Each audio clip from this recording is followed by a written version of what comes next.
Hello, everyone. This is JD Calderon, and this is of Mice and Wolves. Ow! I'm Rob Multari, and this is the show where we workshop other indie creators' issues that they may be experiencing in the indie industry. So let's, without further ado, let's bring on our guests. Hi. How you doing, Carmelo? Very well, thank you. Great to be here, guys. Thanks for having me. Oh, you're very welcome. Thank you for coming on, and tell the good people about yourself. And Sure. What you do. So I'm Carmelo Chimera. I was the founder of Chimera's Comics, which was a chain of comic book stores in the Chicagoland area. I ran those stores for 11 years while I finished law school and then eventually became an attorney. I'm now the managing partner of the corporate and transactional group at a small law firm. And I've become a comic author, small press publisher, film producer, writer, and director. I've written and directed 2 feature films. I've edited and published 2 graphic novels. And so the creative stuff is where my passion really lies. You might have heard of me. I was famous for 10 minutes a couple years ago when I gave away one of my stores in a contest like Willy Wonka so that I could focus on my film career and on my comic writing. So Chimera's Comics lives on as my small press publishing house as I pursue writing in comics and in film. And you must be apparently the master of time to be able to accomplish so many things in such a short time. I am the master of time and space. Yes. A college professor once told me, Carmelo, you seem to experience 3 full days in what to the rest of us is a single 24 hours. yeah, very little sleep, I would imagine. Very little, less so since I welcomed my 4-month-old son just a few weeks ago. So what little sleep I was getting is so, see, is this your first son? Your first this child? is my first child, yes. Okay, well, see, that's what it is. That's the key right there. Yeah, that's right. You didn't have kids. well, congratulations. Thank you Congratulations. very much. I appreciate it. So, I before starting this comic book endeavor, I had 3 under my belt. So oh yeah, that'll take some time up, right? Yeah. I also have some pretty profound mental illness to thank for my energy. The mania really helps with those sleepless nights. I mean, I wish I could zap some of that because man, there's days where I'm just like, I have none left. Yeah, I get you. All right. So Okay, yes. Lynsey, Jayel, please tell the good people about yourselves. Go for it. All right. I'm Jayel Draco. I am the co-founder and lead designer for Oneshi Press. I'm a comic book writer and illustrator. I also write and illustrate novels and other kinds of materials. But yeah, this is my mainstay. I am Lynsey G. I am also the co-founder, I guess, of Oneshi Press. I am the sort of editor-in-chief. I like to call myself a word person. I write all the things and I edit a lot of the things. And basically, if it comes down to words, I'm your guy. Lynsey's also a production editor for Penguin. Yes. Penguin Random is the largest publishing company on earth. I was going to say right now they're dealing with both the big 2, right? Yep, Penguin Random House. I really, when they merged years ago, I really tried to convince them to rename the company Random Penguin House. I had a lot of people on my side, but weirdly enough, corporate didn't decide to go with it. So. Nobody listens to the production editor. So short-sighted as always. Never do. Yeah, exactly. Yeah. Well, all right. So let's see. Carmelo, are you good? Do you have your? Yeah, I'm ready to discuss. Yeah. So all right, so let's do the clockwise thing like we usually do. So we'll do Carmelo, then we'll do Jayel, and then Lynsey. So Carmelo, hit it. What's the issue, sir? Yeah, so I had a kind of long hiatus from comics because I did a horror anthology in 2019 called Cellar Door, and that actually is how I got into film. So I've spent the last couple of years working on film. I got back into comics with an anthology called Pots and Panels recently that was fairly successful on Kickstarter. Mm-hmm. And now I want to use that to help springboard my next comic project. And I have a project and it's done. it would be my first single issue comic. Everything I've done so far are graphic novels, right? So, and I promise I'm getting to the question. This is just the background. So of course, yeah, this is the good stuff, the meat of it. Right. So, I think in the past when I've done these anthologies or I've done these bigger graphic novels, I had the benefit of a lot of content from the work itself. I had the benefit of being able to give large samples of the book without giving it away. I think I had like a 50-page preview of Cellar Door because it was a 150-page book. So there was a lot to work with. This is my first, floppy. It's going to be 22 pages, right? And so I guess my issues are the related issue is ultimately how do I best use the channels at my disposal to push the floppy when all my techniques are really built around these longer anthologies, with the very obvious and immediate problem being I have the attention of the fan base from Pots and Panels, and how do I now direct that to something different, something shorter, and use that to the best of its advantage. So that's really the question. Okay.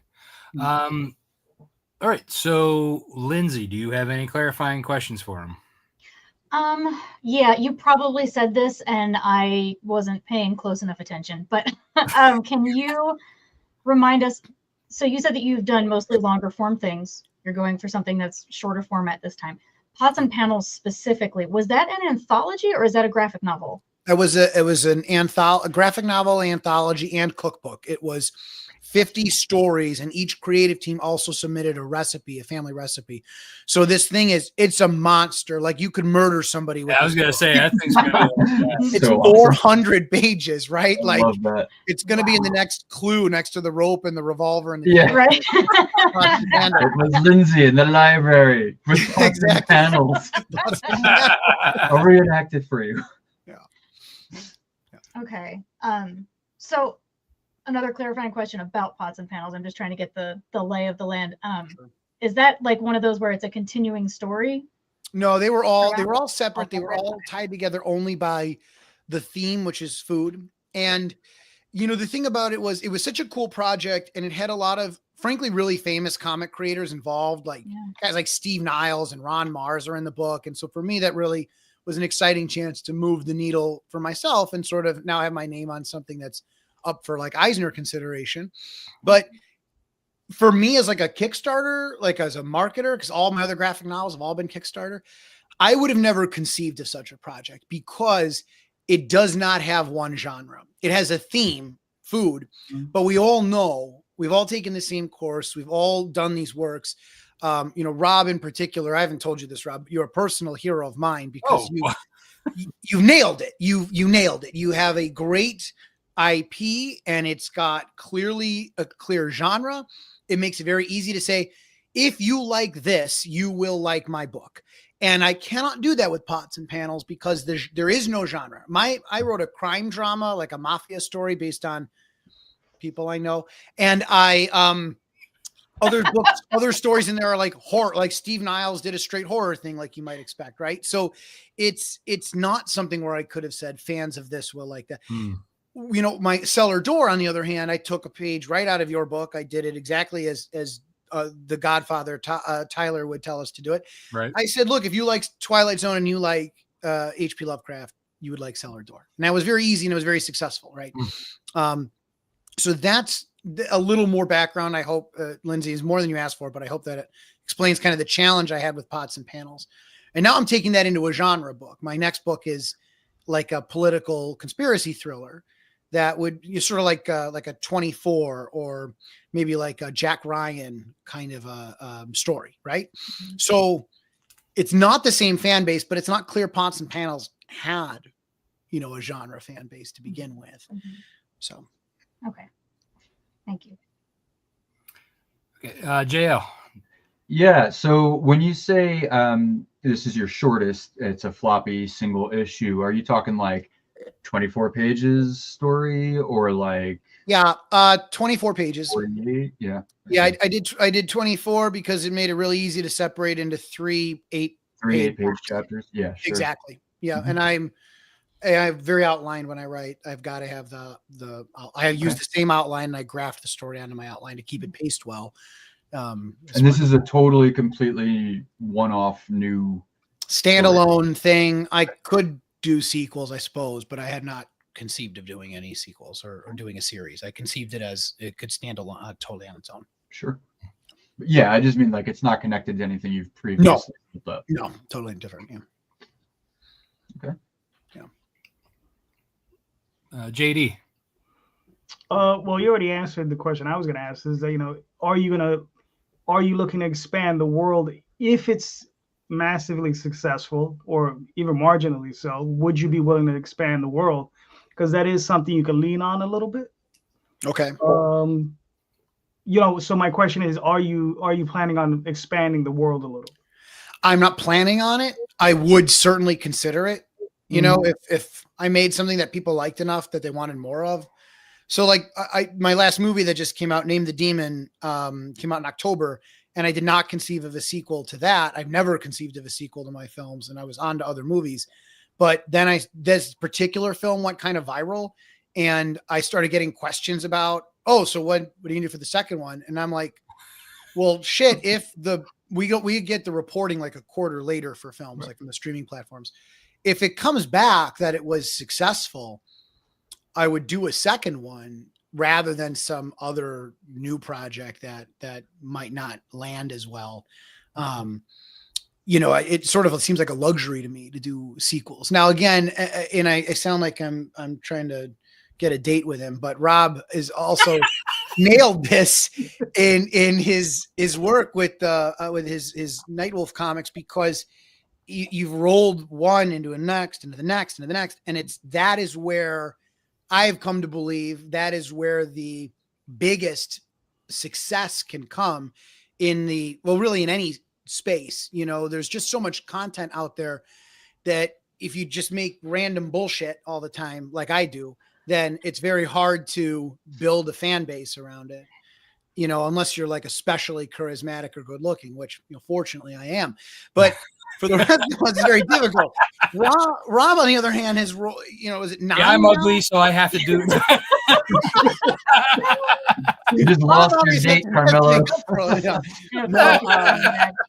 So if I was blessed with enough interest to do I would be a fool not to try to continue that. And, you know, right now I'm just the crazy guy that gave away a comic book store once. But if Fake News, which is the name of my next work, Fake News, if that's at all possible to be popular, I would be a fool not to become the fake news guy, right? I mean, you're definitely going to get the Google search credits for that, for sure. yeah, for sure. Absolutely. So, yeah. Okay, so before I get into my questions, I do have to say, and thank you, my first successful campaign, you were the one who put me over my funding goal. So gosh, really? So I do have to thank you on that. Oh, that's wonderful. I'm glad, so honored you remember. That's I do remember that. Oh, that's great. This is a match made in heaven. I'm so happy right now. Yeah. Well, that's why I love this community. You know, that's why I wanted to be on the show. Is, you know, I'm both an admirer and a colleague with everyone who does this, and in the most case, all of us who do this are also readers and fans, so it's very cool to be. Well, and that's just it. Like, and Daphne and I have this joke where like we're just passing the same $20 back and forth. Like, I think that's all of us are just passing the funding around because you know a lot of us are creators who are backing each other. It's true. But yeah, write it off. What's that? I said just write it off at the end of the year. Right. Yeah, exactly. It's the perfect tax write-off. Oh, if you want to talk about tax write-offs, my friends, remember, corporate and transactional attorney. I can tell you about the So my question for you, so you said it was, the title is Fake News, correct? That's right. So is this like, what type of genre is this? And is it at all related to any of your past projects genres, or is this a totally different genre you're jumping into? Yeah, that's a good question. It's a political conspiracy thriller. And I would say, and no, I've not done one of these before. My first work was a superhero graphic novel, Magnificent. My Cellar Door is closer to what my brands become, because then my first two films were horror movies.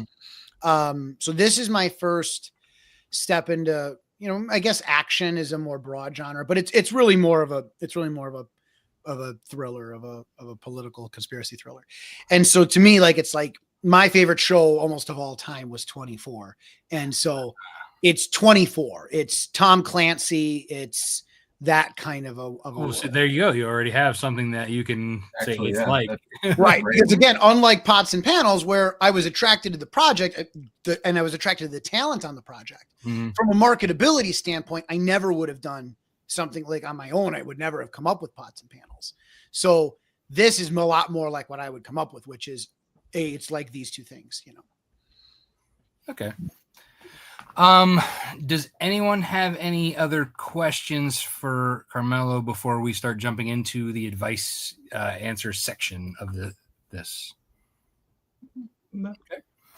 Let's start with Jayel this time. Go ahead and give your thoughts on this, sir. Well, so first of all, like you said, 24 pages is nice because it can break down into 3 8-page chapters easily. So if you've already structured it that way in the writing, I think that you have a terrific benefit of being able to put out the first 8 pages as your sample. You could even put that on your Kickstarter page. You could send that out in your newsletters, right? And then be like, buy the book for the rest of it, obviously. And, I find even sometimes when people read all 24 pages of something, they still, if they like it, want to own it. So giving out 8 pages out of 24, sure. If people like the first 8 pages, they're gonna want to buy the book, Yeah. And 8 pages is a nice, digestible sample size. It's really, you don't have to be committed to read 8 pages. Whereas a 50-page sample, you might be like, I'll read this one day when I retire, Whereas like an 8-pager, it's like, cool, I'll read this while I'm in the bathroom at, on my lunch break or whatever. Especially if it ends on a cliffhanger. Easy to read a free 8-page comic, So I actually think that that's terrific. And I don't know if you've thought about putting together like maybe an ash can or something as a PDF where it's like the 8 pages and some concept art, some taglines, some, maybe the elevator pitch and things like that. And just kind of make it a little, it could even be like a 24-page PDF where it's like 8 pages of the story, and then the rest is just, ads for all your other stuff.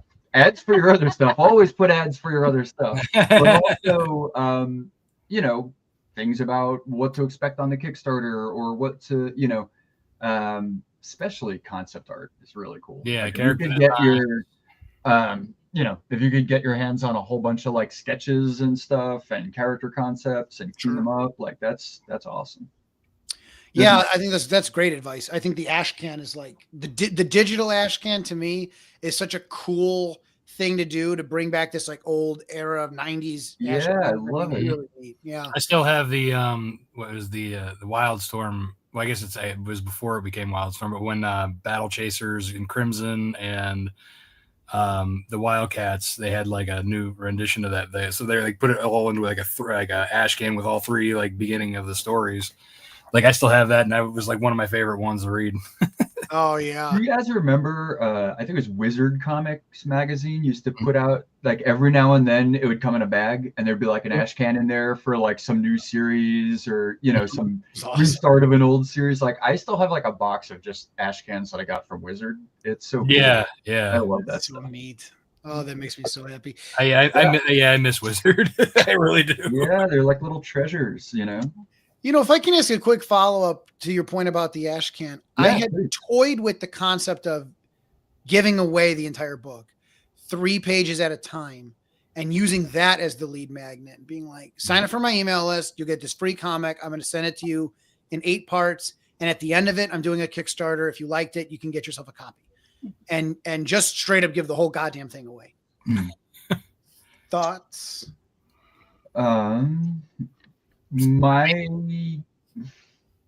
My concern there is you're talking about it's a lengthy process to do that. Yeah. You're gonna experience some fatigue and some fall off in attention, I think personally, if you just have like the one condensed teaser it's gonna find it's easy, like, yep, I read that, I liked it, I'm waiting for it to come out. Mhm. I just think people have the attention span of grapefruits, and especially with TikTok. yeah, like we're just in that era where it's like TLDR is like the epitaph of our species at this point. I think TLDR isn't even a thing anymore. Actually. Yeah, that's too long to say. No one even says TLDR. I was gonna say that's anymore. longer than actually saying the phrase. To piggyback on that, the idea of giving it all up, since it is a standalone issue, you're basically giving the whole thing away. Yeah. Like when you're giving an issue 1 away of a series, like I do, or like I'm sure others do when they're having signups, that's that's getting you hooked on the series. Right. So it's okay giving the issue away because you've got 9 more night. Right, exactly. Then they're coming back for issue 2, 3, 4. But like, and plus, when you're doing the issue 2, like Kickstarter, you're getting the issue. Like if you do a catch up tier, right? Or like actually, this is more. It works better for issue 3. So if you have 1 through 3, but you're giving issue 1 away, they still for the catch up tier have to get 1 through 3. Yeah, that makes a lot of sense. But yeah, no, the 8-page ash can following up with Jayel's really is good. I did for Snowpaw I put the 9 pages up on the actual campaign. Okay. Like so people could read the first 9 pages, and that 9th page was a cliffhanger. Mm-hmm. So it was basically like, no, I need to have more after that. Yeah. So that's genius. I wonder if I should take a look and see if page 8 ended on a sufficient cliffhanger, and or if 7 or 9 or whatever is better. Yeah, exactly. I mean, because you're not giving up half the book, but if you're giving up enough that like now you got them hooked and they want to come back for more, that's when they're like, oh, I need more of this now. Yeah, that makes a lot of sense. Props to my friend Dan Doherty's book, Touching Evil, which he paced exactly like a television show. And every like one of the 6 chapters in each book, or 7 chapters, whatever it is, every one of them ends on a cliffhanger. Mm-hmm. He could have given away, I think he probably did give away like the first issue and then the first chapter because he didn't do them as issues. To your point, the cliffhanger was built into his pacing, knowing it was designed to eventually be adapted into TV or something. Similarly, if we knew we were going to adapt something to an ash can, timing a cliffhanger in the writing stage, actually. So I don't know if I had that foresight or not. I have to go back and even look at it and see if I think it's a strong enough cliffhanger. You did say you kind of thought about it broken down into 3 parts, right? I sure did. So I can definitely say it's yes, it's going to be natural that 8 pages. Your 8th page is probably going to have a good break. It's almost like I feel like it's like an autonomic thing that you do when writing. If you break something into parts, you're gonna break it nicely on the fraction. It's a good point. That's a good point. Yeah. And to dovetail what I was saying into what Rob was saying, I think also don't think of it as redundant to have 8 pages on your campaign as well as an 8-page ash can that you're sending out in emails and links to wherever, like, because you're gonna have people that find your Kickstarter page that aren't on your newsletter or whatever, and you're gonna have people on your newsletter that might not go to your Kickstarter campaign until they already see that they like something. So I would personally consider doing both. I really like that idea, and I saw we had a comment from the audience suggesting I give away the issue in black and white and then have the final in color. I think that's really interesting. Interesting idea. I think that is kind of a cool thought, is like, hey, look, the finished thing is different or better. I would balance that with still wanting to give a color preview, because I would want the ultimate backers to know what it is they're getting. Right. I think that's really important to set expectations, but also to get them excited if it's something that's truly, if it's showing them a final product, or even if, like I said, it's just a couple pages, having the lettering, everything, like that's to show them exactly what they're going to get when they open that book. It's like going to a retail store and opening up the floppy for the first time to check out. Right. And they tell us that even. Sorry, go ahead. Oh no, I was just gonna say everyone wants to do that, right? Like at a retail store, you got to open it up and look at the art. You're not gonna read the whole thing right there, probably, because you have those campaigns that are just covers and they don't have any inside pages. And then when you get them, the art's dramatically different. Like you don't even have like the actual inside art as a cover anywhere. Like, you know, those are the ones that are misleading and kind of, you know, deceiving. Whereas like, you know, you want to actually, you know, and that's one of my biggest things at cons and when I'm doing these shows or whatever, when I'm live, I'm like, hey, the inside's just as good as the out. You know, you're getting what you pay for, you know, inside and out, the whole thing. Yeah, I think that's really important because they even tell us that when if we're pitching to a publisher, is that like you should show the publisher what the thing is supposed to look like at the end. You know, if you're pitching a color series, show them a color series. So I think the question we got was a really interesting one because I think this is a really worthwhile discussion. But I think my sense in the end is that the Ash can't, or at least some of it should show, hey, this is final art. Yes. Yeah, you should definitely, at minimum, if you're going to give away the book in black and white, at least the first 4 pages show them in color. You know, so at least that way they'll get a sense of it, of what's going to happen. Because or even like what you were going to do in the Ashcan with the 8 pages or whatever, like that could be, that way you don't have to do double duty. Right. It's right there. Well, and I like, to your point about double duty, I like repurposing content. You know, I like taking a comic book and then having it carved up into every single individual panel. And then you can schedule out posts with, I don't know, what is there, 4 to 6 panels a page usually times 24 pages. I mean, you've got yourself 125 or so social posts you could do if you did it that way.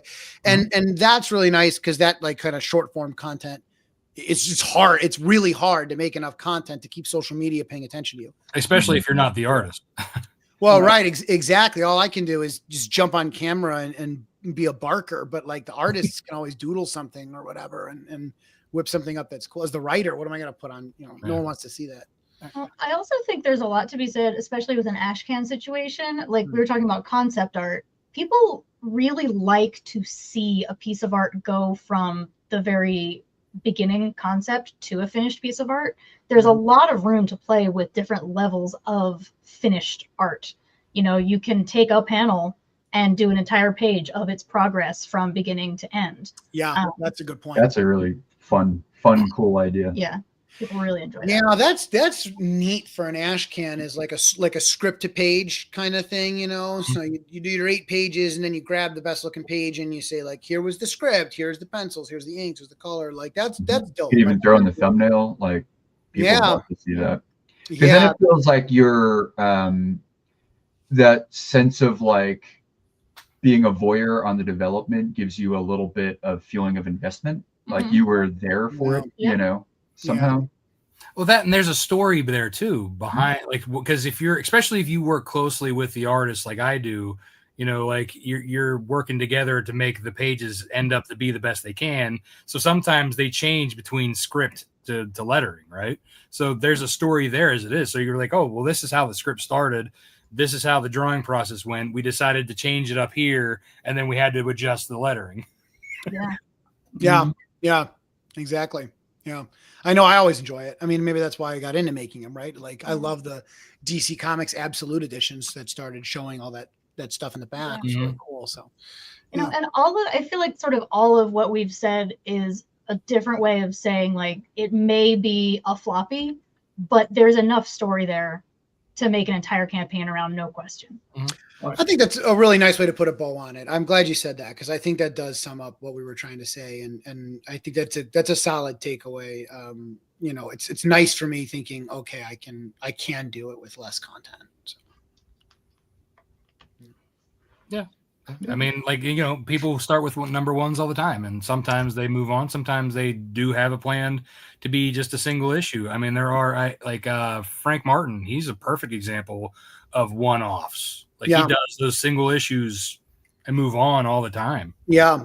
You know, absolutely. Yeah. And he's one I've even wanted to, I've talked to him in the past about doing like even like a crossover thing, which I think is what after this fake news business, I think what I see myself doing next is I like the idea of crossover comic books to like start cross-pollinating audiences. And I always love team up books. And so he and I talk because he does Modern Testament, right? So we talked about doing something like that with Magnificent. So yeah, I think that's a really good point. That's a really good point as well.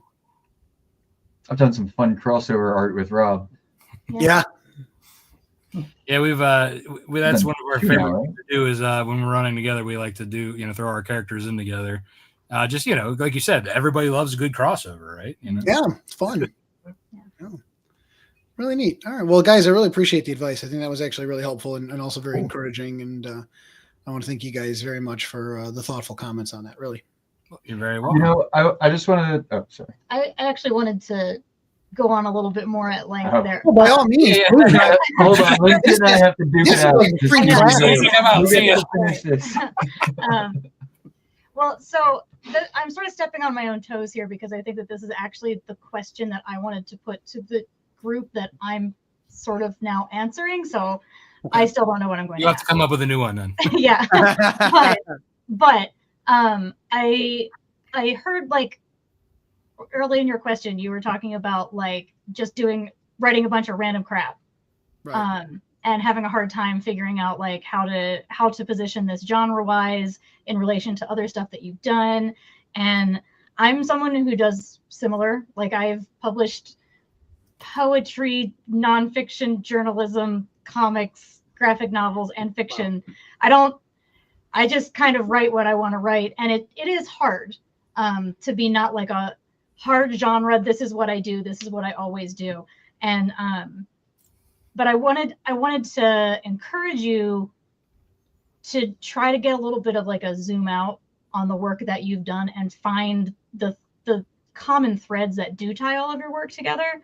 Because it may not be a genre, and the comics field is very genre heavy, but you do more than comics. So look at everything that you've done, and it sounds to me like the thing that unifies all of it is that you like a thrill. You like getting people's heart rates up, and yeah, that's right. Anyone who's personal friends with me can attest to that too. Right. Anyone who's tried to lift pots and panels. I'm getting a vibe. But I think that especially I'm also someone who tends to write longer stuff. I have a hard time writing very short pieces. But as someone who writes longer stuff, I feel like if you care enough about this 24-page short comic, this one-off, to put it out there on its own, that means to me that the story you're telling is just as meaty and just as good and will deliver just as much as all of the longer things that you've put out. And the people that have consumed the things that you've put out already know what they can expect from you and what they like about what you make. So like the common thread is you as a writer.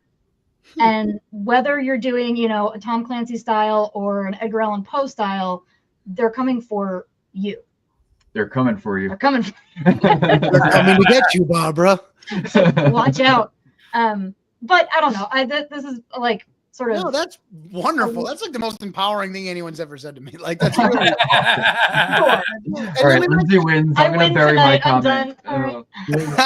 And that's like the dream, right? Is like that you get enough folks who like you and the stuff you do that they'll keep coming back, and I think especially with my hiatus and then switching form medium, from comics to movies, I think I've struggled with, and then I had, frankly, COVID hit me pretty rough. That whole era, I was like kind of off social media. I just like couldn't even with that stuff.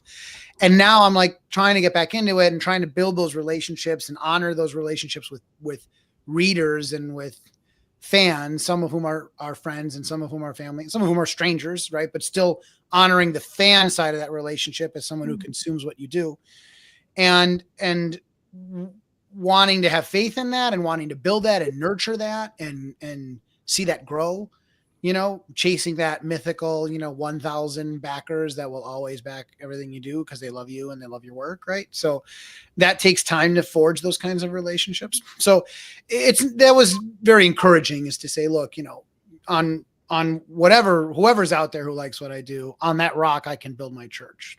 Well, but you also have the comics community too behind you. Like you're not just relying on backers, whether they be friend, family, or stranger. You can lean on us as well. One of the biggest tools in your tool bag is that you can pull out the pull quote, right? So that's like, for example, Lynsey gave me an amazing one and I even like incorporated it into my pitch. Oh, wow. Yeah. like that, like I said, if for that was for Snowpaw issue 1, and you know, like you can do that. That's another thing that you should do for this is having pull quotes for, you know, pass it to people. You said it's already done, right? Well, you have a bunch of people in the community who could read it. Throw the best ones out there, you know, like that's a really great suggestion. Yeah, I just did a pull quote for another. You and your writing, as opposed to like just one project too. You can build up that brand that way. Yeah. Mm-hmm. Yeah, that's a good point. I saw that recently. I saw some. You know what I was reading? I was reading a John Grisham novel. Actually, I was reading one of his less popular novels called The Litigators, which my sense is they didn't, you know, have as much fanfare. Yeah, it's a terrible title. It's a terrible title, and it's not his normal title. It sounds like a really bad Arnold Schwarzenegger movie. The Litigator. You've been limited. I can't even say it. You've been litigated. Well, if there was anything that could make the Code of Federal Civil Procedure interesting, it would be Arnold Schwarzenegger's accent. But my point is, the dust jacket of the book, I noticed, only had quotes about Grisham, not about that book. And I don't know if it was a timing thing about its release, or maybe it was just not one of his better received books, but they didn't. Yeah. There was nothing. Oh, The Litigators is going to be the next Pelican Brief or whatever. That was like pure marketing right there. They knew what they were, and I enjoyed it. But I probably was his target audience, which is like a lawyer. Stay tuned for his next riveting read, The Judiciary Branch. But okay, I'm gonna insert myself again here. For Penguin, I work on the mass market reprints of Tom Clancy novels. I literally was working on one this morning. Okay. Oh, fantastic. Tom Clancy is dead. He does not write any of the books that come out under the Tom Clancy heading anymore, but they all still start with the words Tom Clancy. And at least half of the front sales, which is, you know, like the quotes when you are flipping through the beginning of the book, are all about how great Tom Clancy is. Even though the book is written by some other dude. You're breaking hearts, Lynsey. I'm just saying. Like, Lynsey, what are you going to tell me? Santa Claus isn't real? Alf is a puppet. Alf is a puppet. Nothing matters. No, what I'm saying is, you know, it's all about brand recognition. I mean, now granted, Tom Clancy wrote pretty much the same book several times before he passed, but I mean, it's building up that brand recognition and knowing that people are coming to you for what you have to offer. And I think that pull quotes are specifically really good for that. Thank you. That's really and could be really cool in an ash can as well. Mm-hmm. What I'm hearing is you all volunteered to do my pull quotes. Is what Absolutely. I'm hearing. Yeah. Again, you have the community behind you. Well, you guys really are a fantastic community, and the advice and encouragement is very well taken. And you know, if you guys ever need pull quotes as well for whatever my name is worth, you know, I'm sure there's 2 people who've heard of it. I'd be happy to give you a pull quote. You got at least 4 what, right here. Honestly, a good pull quote is good, even if it's from like Joe Smith. Like, it doesn't matter, you know, like if it's giving relevant information about what's good about your work in a soundbite. It doesn't really matter who it's from. You know, like you can make up a name. It doesn't really matter.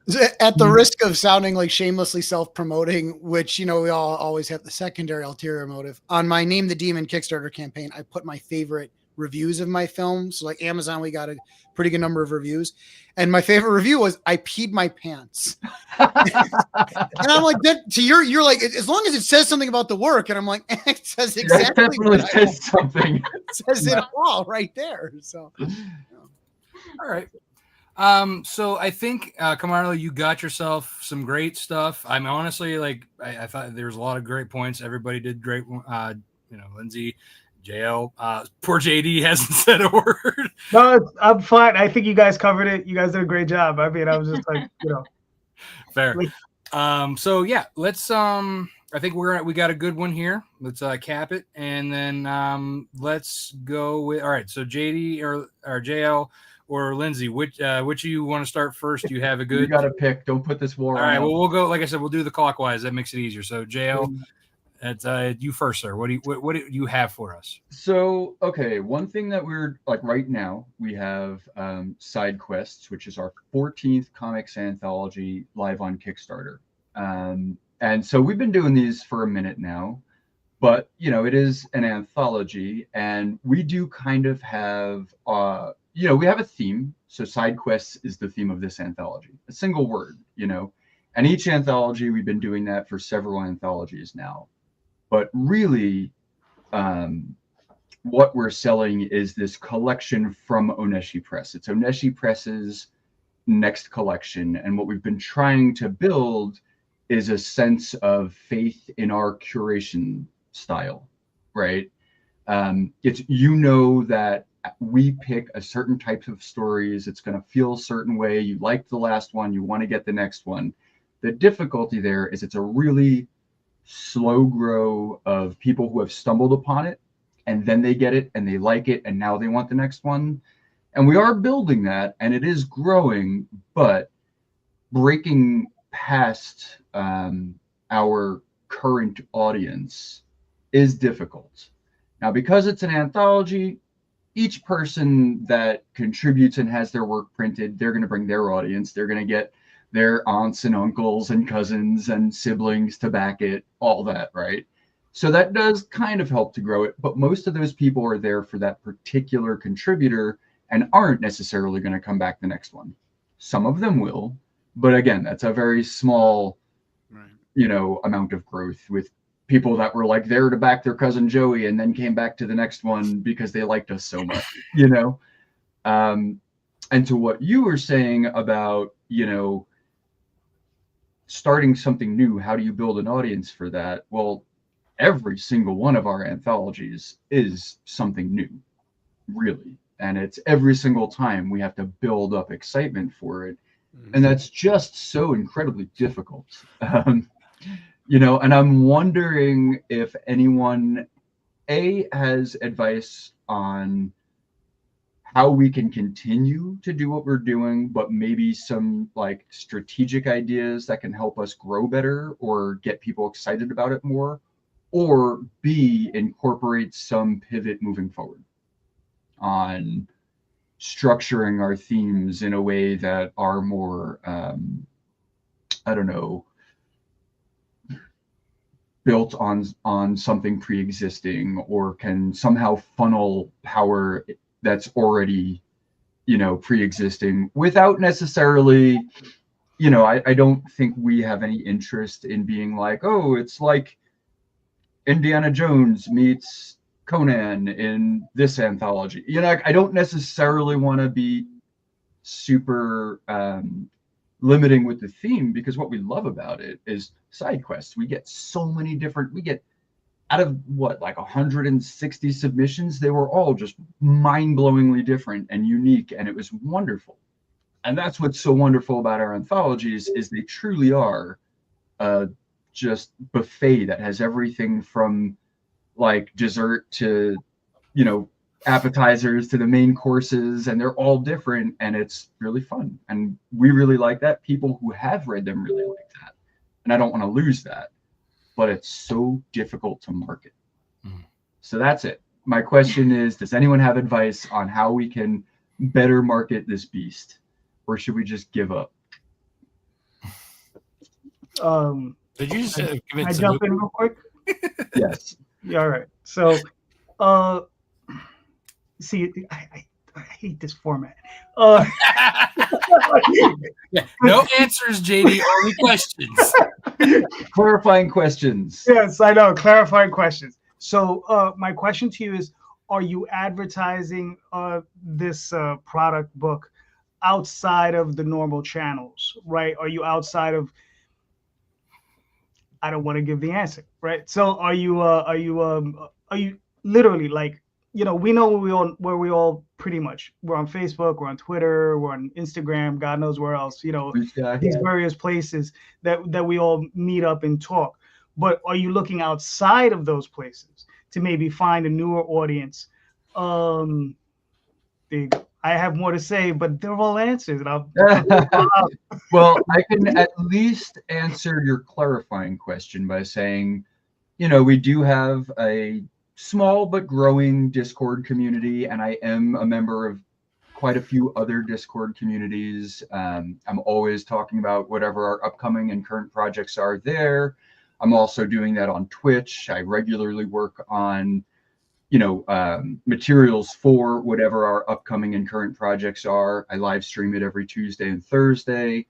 I make like a short ad and put that on YouTube and on Facebook and on Twitch and on Twitter and on Blue Sky. I'm on a lot of groups on Facebook, but I think that's and our newsletter. I mean, our newsletter is our backbone. But I think that's it. I don't know if there's like other less conventional things that I should be considering, but maybe that'll be your answer. Section. Yeah. So in my clarifying remarks, that's what we are doing. Right. So, Lynsey, you probably already this is partially, you're with him on this situation. So I'm assuming you don't have any clarifying questions. I feel like I know the answers to any question I would ask. Fair. Maybe I don't. But I'll Okay. We'll skip Lynsey. Carmelo, do you have any questions that you'd like to ask before I jump into my questions? So many. So ask them all. Let's with this. Last year in December, you did an anthology called Becoming, and you called it Becoming, the 11th comics anthology from Oneshi Press. Now, as near as I can tell from all of your campaigns, this is the first one where you tried to rely on your own name brand. Everything else was Tarmux, Cthulhu, Coffee Comic Cup. Tracy Queen was an NSFW comic book.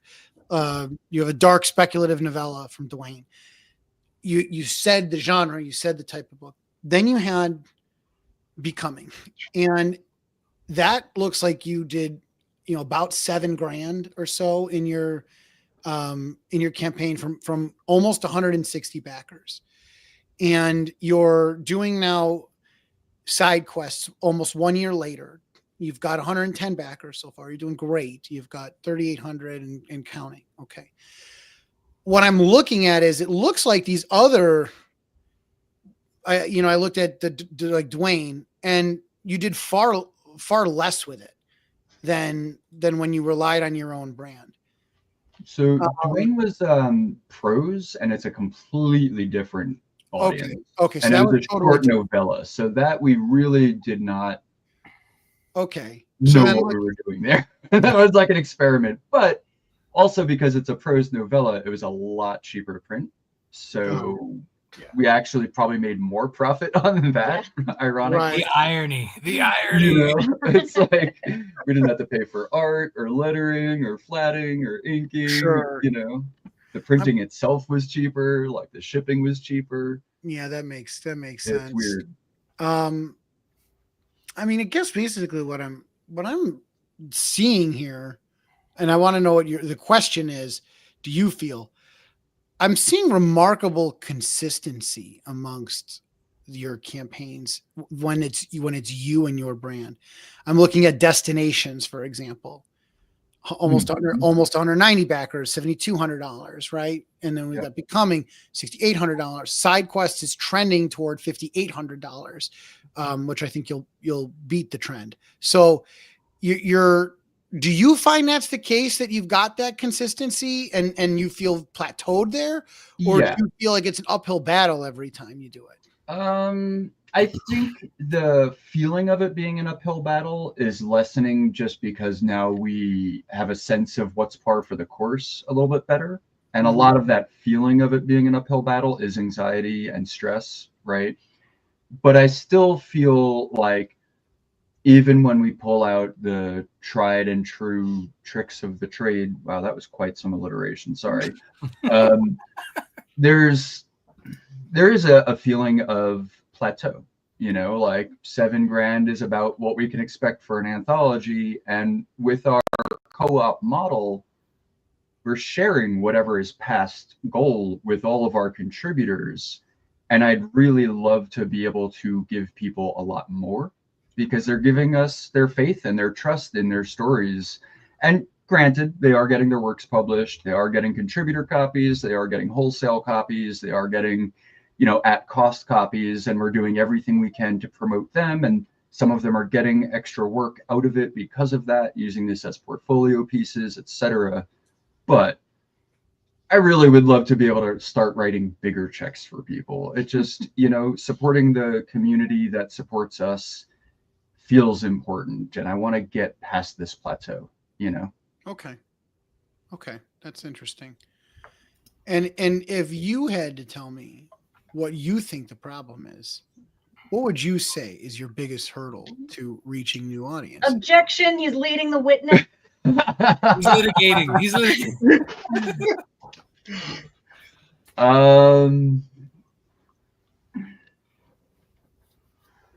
I think it might be that audience growth and attrition are kind of equal. Equilibrium of attrition. Okay. And when you say audience attrition, what I'm hearing, I'm guessing, is email list, because social media, people don't typically unfollow a page. I mean, they might like stop you in their feed, but they're not going to like. Well, and algorithms might stop showing. The algorithms might stop showing them, right? But there's no way we would know those things, right? So you can see your email list go up and down, and you can see we just started the conversation with saying your backers are pretty consistent. Actually, it looks like the number anyway. So the question then is, right, if it's the attrition and the growth is balanced, what do you currently do to grow the list? Every now and then I'll make posts about like free opt-in materials, like free anthology, free comic book templates, free, comic sampler, free issue ones, and just kind of do like spread across the internet, post everywhere that I can think of. And usually when I do that, we get a whole bunch of extra subscribes. In the past, we had even done some boosted posts on Facebook or advertised some posts on Facebook. And, when we have the budget for that, because usually those work better when you keep them running longer, right, with a significant amount of money per day, it does help to get us a nice growth in our list.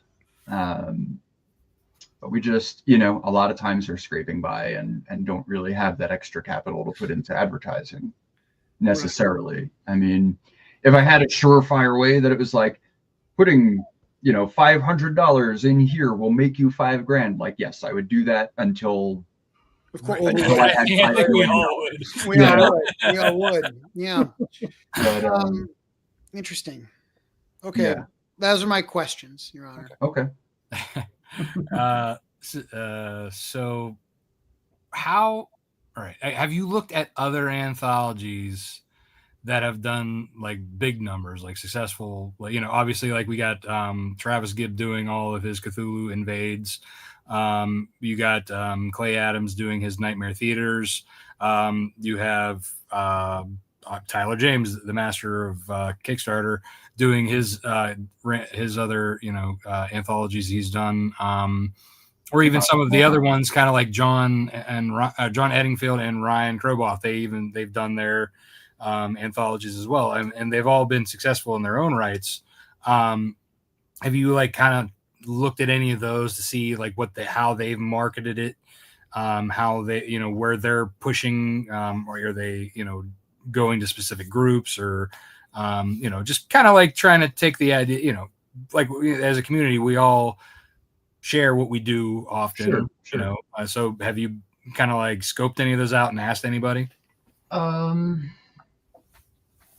don't think I've actually really asked like, hey, how are you doing this, to anybody, like point blank, to be honest. But I do, I often get this sense that the ones that do like gangbusters, as we'd say, are, often built on the back of a strong pre-existing IP that is in public domain that people already know they like. Mm-hmm. And that's just not what we're doing. We're trying to do something where people can get their own unique OCs out into the world and then retain them, creator-owned, comics. And I think that too is what, like, so with Clay Adams with Nightmare Theater, there was just the theme was it was horror movie-esque stories, but they were all our own. Like, so I participated in number 2. I'm actually not very familiar with that. I need to check that out. Yeah, Clay, he's done 3 of them with David. I'm totally drawing a blank on his last name, and he's going to kill me, I'm sure. David Schrader. But they have 3 of them, and I participated in the second one. But the way that worked was the same, similar to how you do yours, is that everybody brings their own story, brings their own characters. They're able to, like for me, my 8-page short, I'm able to take that and reproduce it now any way I want to do, use those characters or whatever, that kind of thing. That's awesome. Yeah. So like, but it's like, again, the only cohesive theme was the only thread that tied everything together. There was no, and the 3 of them were very successful. And again, I think part of it is too that like Clay has a decent following, with his books, Sure. as well as like David, being out in LA. I think he has a decent network as well. But once I think a lot of it too is relying a little bit more maybe. How much do you rely on your network of creators that are in the books? Like I know you mentioned that they kind of bring their own, but how much are they actually marketing? So, I mean, Oh my God, that's a huge question. we have like a separate email tag just for our contributors. So we have like weekly emails that go out just to the contributors, trying to coach them on what they can do next to market it to their audience, and explaining that if all of our contributors are marketing to all of their audiences, this is going to do really well for everyone. And we're always giving out tips and tricks on marketing. But at the end of the day, some people really commit, and some people are like vampires, and the word marketing is their garlic. Like they just think marketing is evil, and it's like, for real. No, it's literally just trying to get what you love to people who like it. Like it's not bad, but some people just have real serious mental blocks on that, or some people are like troglodytes and have never used the internet before. I don't even know how they managed to submit to us. It's like, if you don't know how email works, how did you upload your submission to our website? Like, what are you doing? So one of the things that we try to do is work with like a wide range of creators, so like just because you haven't published a big comic book before doesn't mean that you're not going to get into our anthology. If we really like your story, we really like your story, and we're going to do the best that we can for it. And then we're working also with people who are really experienced and know the whole drill, know exactly how it works. And we don't want to do the like, how many followers do you have on Instagram, before we let somebody in. But so we do always end up with like a very wide array of like some people who maybe are first timers, but they're so excited that they are like really, really promoting the hell out of it. And then sometimes you have people that have done it a million times and like really don't care and don't do anything to promote it. So you never really know what you're going to get until you're already promoting. And I should say, we do have some really awesome contributors that like every day I'm seeing a new and interesting post from them about this anthology, and they're tagging us in it. And like, I'm like, wow, that person is doing the work, but it's always like, it's like a group class assignment. You can tell that one kid doing all the homework and everyone else is like, yeah, we're going to get an A. You know what I mean? Like, really, guys? I had that problem on Pots and Panels. We had 86 creators, and if every one of 86 people could have just asked 10 people to, just 10 people, it would have been a 6-figure campaign. The math suggests exactly. And instead, I would put a Facebook post out, and it would have 37 shares, and 12 of them were me on my different pages and channels. And it's like, where the hell was everybody else? Which brings me to, if you don't mind, I have one more question for the question section, which is, can you explain to me the comp structure again? You share the money over the expenses, you share amongst the contributors. Is that equal? Is that by page? Is that, how do you? It's by page. It's a percentage of the book that is your work. That's okay. So pro rata, right? By page count over expenses. I did the same thing on Cellar Door. Okay. I know we're still doing that. You mean you pay people? That kicks in after goal. And then because after goal is the expenses, more that basically. we sell, the more Right. our expenses go up. So we Sure. also have a percentage for Ineshi's expenses. Yeah, that makes sense. You should, if anything, you should also be charging a percentage for running the campaign, and not just your Mhm. expenses. Like your time is an expense, and Kickstarter takes 5%. Credit card takes 5%. If you took 10% for doing the work of running the campaign, you should. I think I have. All right, so I'm sorry. I know we're still doing Q&A, so I'll leave it at that. I think if does everybody clear? I got one last question. Yeah. All right. So here's the thing. I heard you guys. I heard you recently said that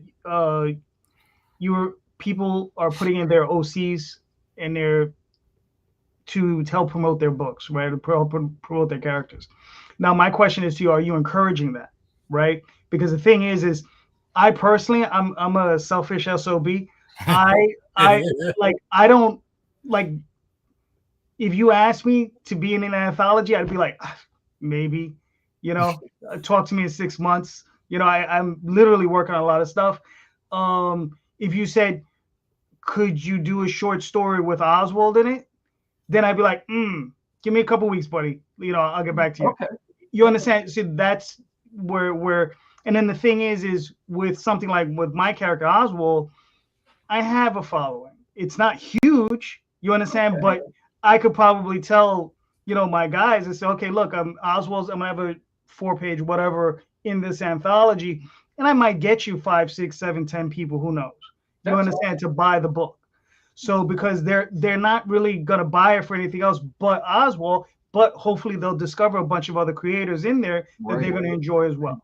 You understand? So to answer the clarifying question, I think somewhere in there have that maybe written, but I don't think we've been leading with that, and perhaps we're burying the lead. Maybe that's really appealing to both the contributors, as well as their audience. That might be a strong point. We have had a lot of people's other OCs come in and do, a story for one of our anthologies. But I don't think we've been leading with it. It's a good point. And that's actually pretty cool, like a short to just introduce your character to a new audience in our anthology. And you get to keep it, and you can reprint it in your own thing after 6 months from our publication. It's not a bad thing to lead Very with. Good as far as question. Wink. The answer is in the question. That's a good segue. I think if everybody is good, we can move into the answer stage. Carmelo, do you have anything for them?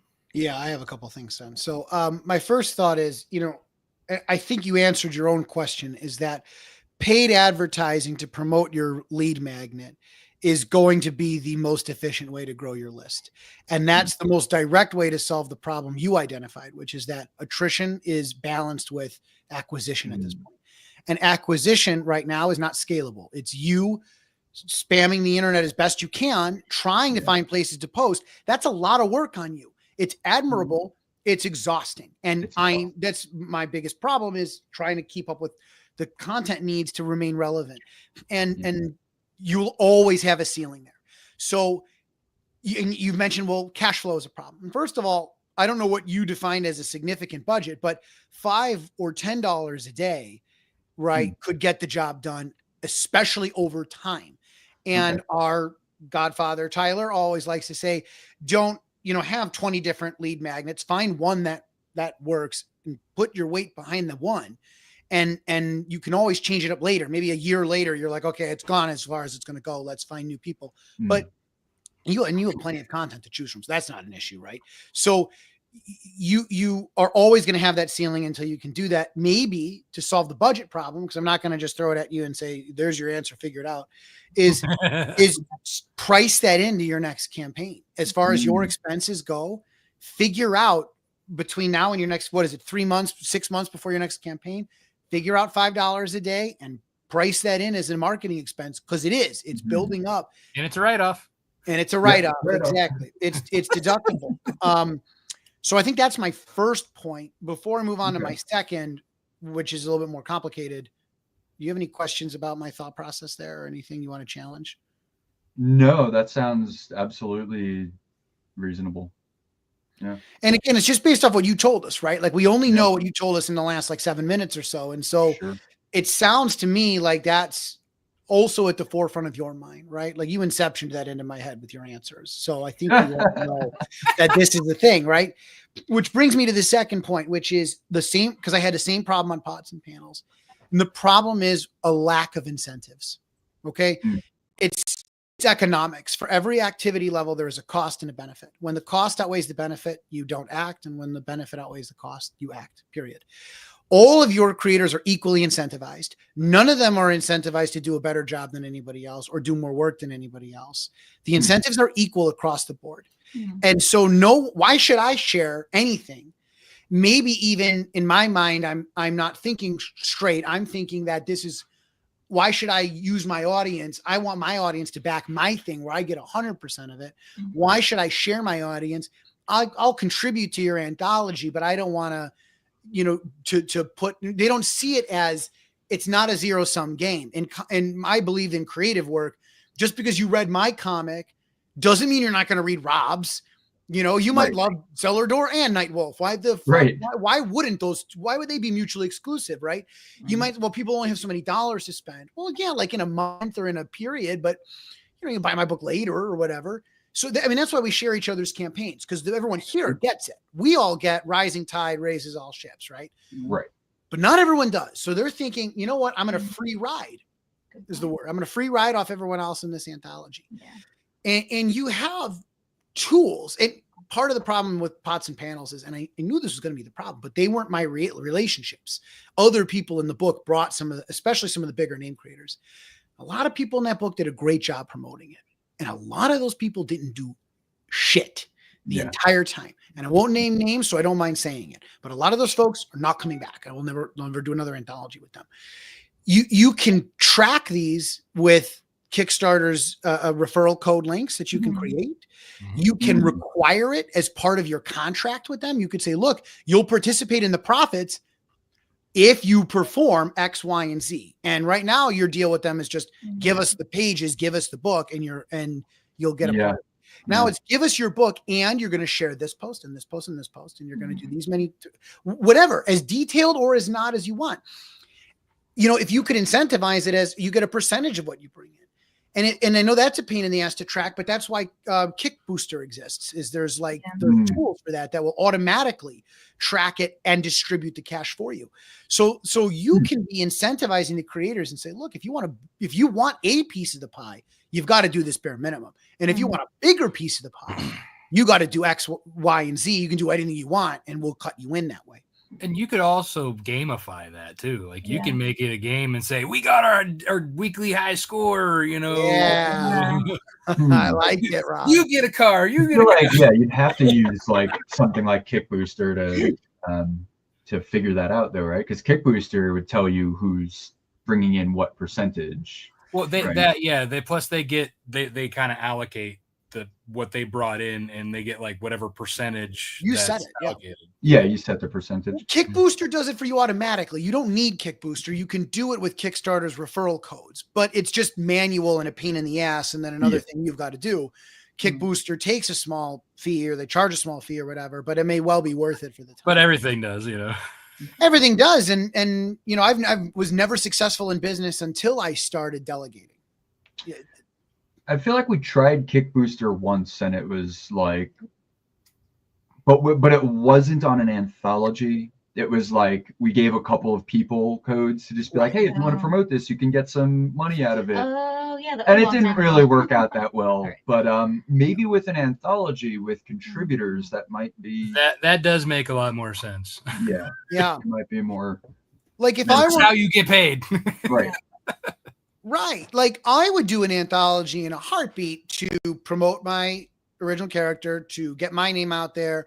If I knew I might have some access to the being able to do a backer update for my future projects, things that might incentivize me. But then if you also told me, oh yeah, and then you also get X% of whatever you bring in, then I would, bring the full weight of my email lists and my social media campaigns to do it, because I'd be financially incentivized to do so.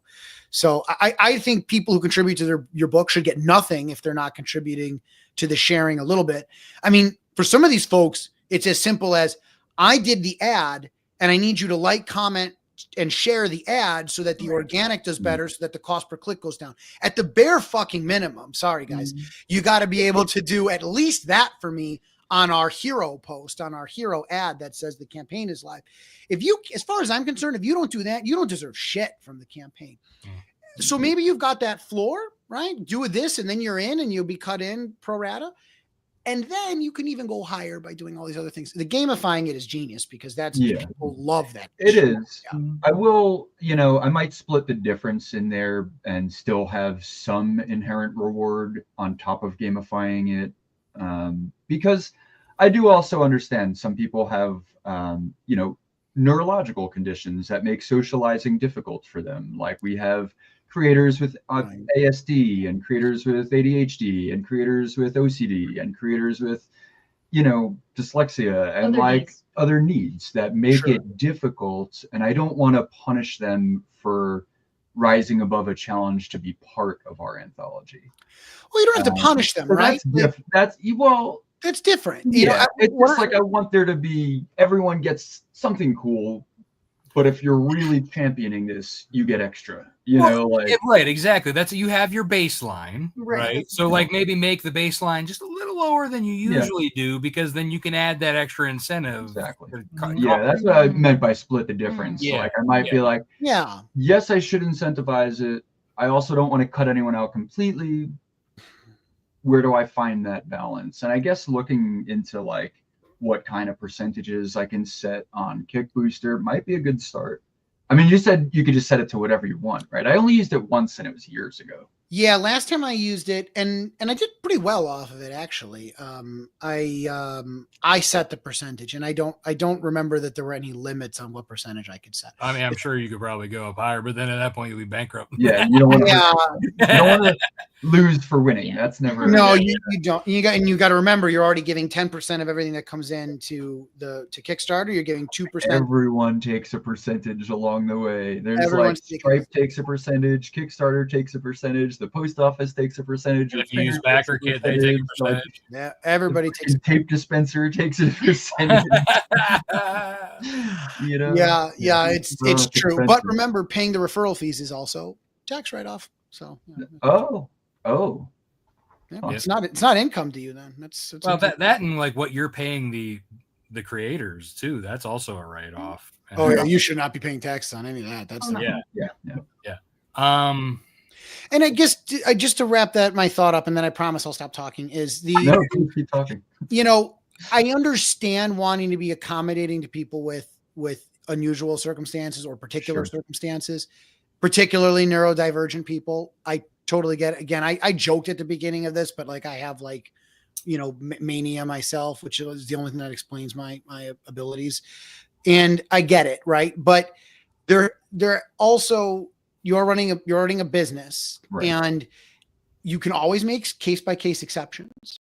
You can always have a special arrangement with somebody. You can do that.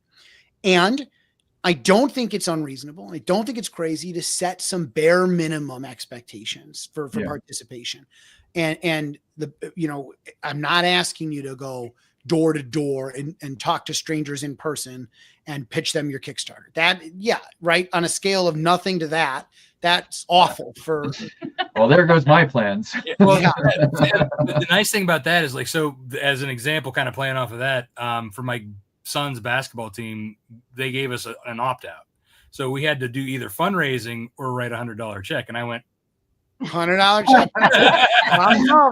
You're not doing fundraising is so worth $100. Right? I'm like, yes, $100. Just that was great. That's actually I don't hate that idea. Okay. I don't an hate option. That All right, I'm gonna think about what kind of options there could be for do you want to do the Kick Booster thing, or if no, come to our house and make us a pizza. If no, go door to door and get 10 signups, Well, one thing everybody who contributes to your campaign should be doing that requires nothing of them from their mental energy or mental health is every single one of them should back the campaign for $1 in the first 5 minutes you launch it.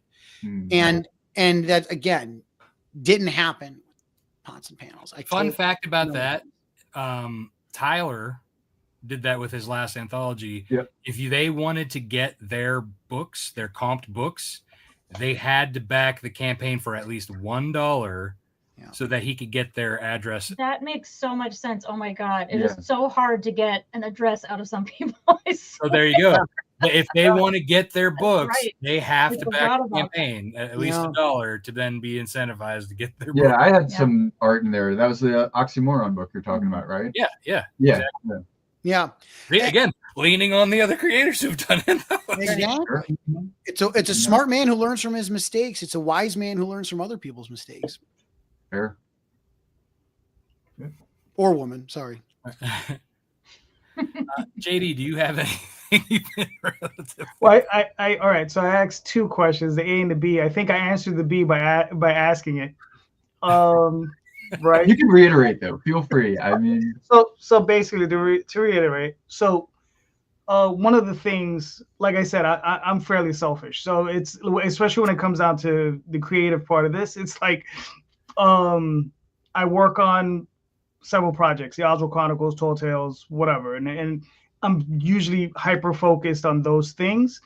And I've been asked to join a number of anthologies, and I know it's always like maybe in 2 years, you know, because I'm literally putting out, you can ask Rob, I put out a campaign every few weeks, and I'm like, boom, boom, boom, boom, boom, constantly. Yeah, you launched one today, and I wasn't shocked. I'm like, right. So, I was like, wait, I thought he was already live.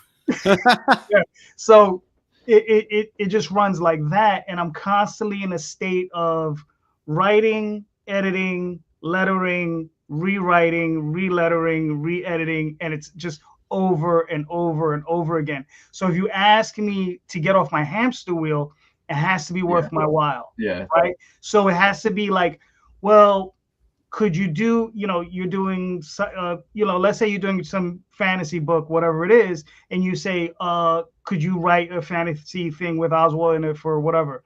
And I'd be like, give me 2 weeks. And then I would just, get back to you with that.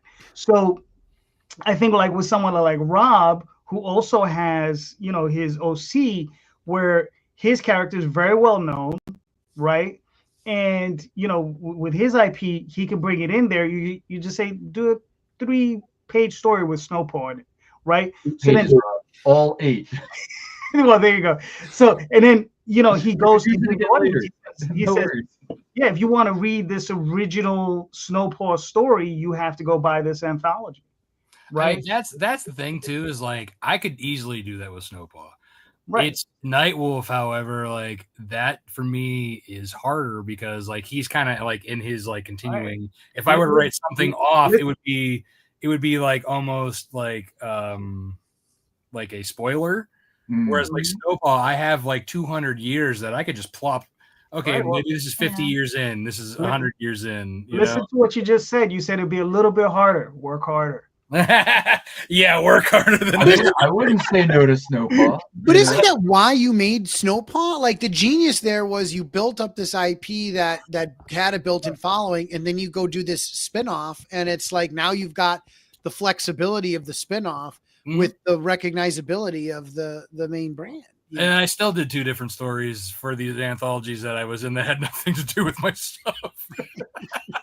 Right. Well, they were creator owned, like you kept the rights to them, but you just decided not to do your own? The one for Nightmare Theater, yes. That actually I do plan on tying that into a Nightwolf story later on. I ended up actually thinking about that further and kind of like, I'm actually going to use one of my celestial beings and kind of tied that in. Because at first, we're kind of going off on a tangent, but I didn't have a story. Like when Clay first asked me to do his first one, I didn't have a story, and I didn't have. And at the time, I think I only had Nightwolf. I didn't have Snowpaw.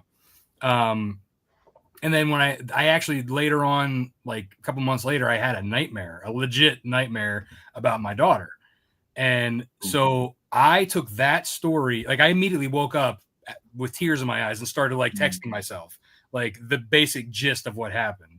And then the next day I sent it to Clay, and he's like, oh shit, that's amazing. He's like, actually, like the one thing is like we have like there was a similar thing with like Witch Coven that he had already done. So I turned it into a death goddess instead. So it kind of like I just made it a quick tweak.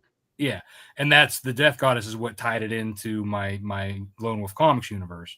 Whereas like with Travis's, I did the Cthulhu Invades Wonderland, and it was basically he's like, all right, you do the Bandersnatch and a Shoggoth. And I was like, all right, well, that's easy enough. Yeah. We worked on one for Neverland, Cthulhu Invades Neverland. That was fun. Yeah. So like, yeah, so those aren't technically my characters, but I only did a 4-page short, which he thought that I would do well with the Bandersnatch, considering it was basically a wild beast fighting. Yeah. So that brand you got there, man. I brought my Nightwolf team for that. So whereas like with Nightmare Theater, I had a whole different art. Actually, the artist was one of my guitarists in my band that we went to college. Oh, that's awesome. Together. So like, you're in a band? What? I was a lead singer in a band. What? Matter of fact, if you ever listen to right the now? Tracks, what's that? Are you going to sing for us right now? No, but if you ever listen to the backtracks of my Nightwolf videos, that's one of my songs. Oh, that's awesome. All right, I'm going to have to listen for that. Okay. Clever. Something you own the rights to. The lawyer in me is pleased. Well done. Anyway, so we kind of went off on a way tangent. JD, did you finish your thought? Or that was one. That was one. That was one, yes. The other one was thinking outside the box as far as advertising for your book and trying to get it to different audiences. Oh yeah. So with that, I mean, because this is something I run. I have a different, I run with a certain crew, and we think about this stuff all the time because we're trying to get into the direct market, and we're trying to find new and different ways to incentivize that market, or just to make it more aware of our stuff, so that we can get them into stores to buy our IPs and buy our books or whatever. One of the things I've been thinking about that you can look into is every place I've ever been to. I live in New York City. There are tons of local newspapers, right? I mean, it's one of those things where, and they're constantly looking for content. Okay. If you have a town that you live near and there's maybe 100,000 people, you probably have a local newspaper that you don't even know about. Right. You you could probably go find them. What? What is a newspaper? Newspaper. So you mean what they used to wear on their way to school, uphill both ways on their feet? Yeah, stuff it in their jackets and keep warm. Yeah. But I mean, if you go to one of them and you maybe introduce yourselves and talk to them, you might be able to get an article written about yourself. You might be able to have, if you have like a one-page story, right, that you might be able to have them insert it. Especially if it's depending on the type of paper, type of people, maybe they like horror, maybe they like science fiction, maybe they like something a little bit more wholesome, who knows? So you just find what they enjoy and you try to, find that one story you maybe have in there that you can put into their paper. And then, and then on the little sides, you can put in a, website or maybe a QR code, or in that way you get a different audience. Right. The other thing is I know Lynsey's part of Penguin Putnam, so it's like libraries are still a thing, right, for some people. And one of the things we've been doing is we've been going to libraries and we've been dropping off little trading cards with QR codes on. Yeah, you understand? So people they go in and say, oh, what's this? And I like trading cards opposed to bookmarks, because trading cards you collect, and sometimes I'll have people I've had people randomly buy my trading cards. It's weird at conventions, so they can use it in like Magic the Gathering. It's very strange. That's awesome. They just see the image and they're like, oh yeah, and then I don't know, they make their own stats. I don't know. They do something crazy. The magic fluffy mouse does this. Yes. And so that's the thing. So yeah, that's what I'm saying, is like trying to find more unconventional ways of trying to find a new audience. Those are the things we're looking into, and there's other stuff brewing. So we'll see how that stuff pans out. Well, if there's any way we can help, let us know. Yeah. All right, I will. That goes for everyone here. Yeah. Same. What a community. I love this group. Fantastic. So, JL, did that answer? Do you think, or Yeah, I think I have several cool, inspiring notions brewing from that. Thanks, guys. I really appreciate that. very good, Yeah. Lynsey? Now, what do you have for us? So I've been mulling over a few different questions, but I think the one that I'm gonna come back to is actually sort of full circle what Carmelo started out with. Nice. Like so we have Rob here, who is like, you know, the king of knowing your niche, right? Knowing your audience, branding yourself, and doing that really hard and getting really good at it. But then we have like me and Carmelo, who like to do different things. Jayel, oh, I got fuzzy. You did. You got real fuzzy. You're fuzzy. Okay, yeah. So this is me trying to define myself and getting fuzzy. But Jayel also does this.